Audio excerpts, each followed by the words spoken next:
तारीख नोट कर लीजिए। 28 जनवरी से बजट सत्र शुरू हो रहा है और 1 फरवरी को वित्त मंत्री देश का बही खाता पेश करेंगे। लेकिन इस बार का बजट सिर्फ आंकड़ों का खेल नहीं है, बल्कि एक ऐतिहासिक बदलाव की आहट है।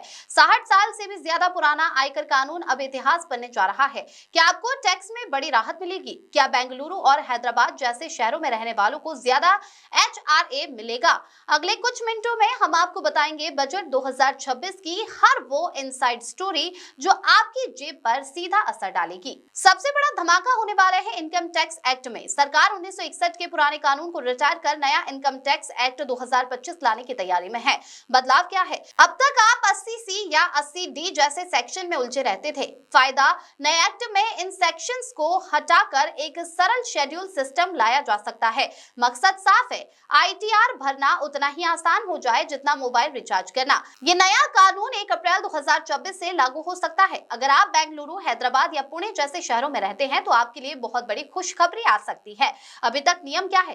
केवल दिल्ली, मुंबई, कोलकाता और चेन्नई को ही मेट्रो सिटी माना जाता है, जहां सैलरी का 50% HRA क्लेम किया जा सकता है। बाकी शहरों में ये सिर्फ 40% है। लेकिन इस बजट में मेट्रो सिटी की लिस्ट बढ़ सकती है। अगर ऐसा हुआ तो इन टेक हब्स में रहने वाले लाखों प्रोफेशनल्स की टैक्स बचत सीधे तौर पर बढ़ जाएगी।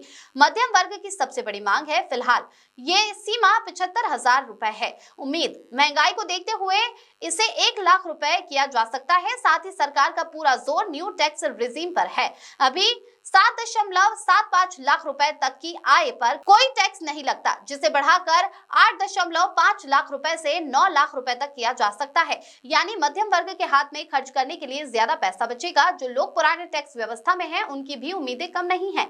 80C की लिमिट 2014 से ये 1.5 लाख रुपए पर टिकी है, जिसे बढ़ाकर 2.5 लाख रुपए करने की मांग है। होम लोन, घर खरीदारों को राहत देने के लिए ब्याज पर छूट की सीमा 2 लाख से बढ़ाकर 3 लाख की जा सकती है।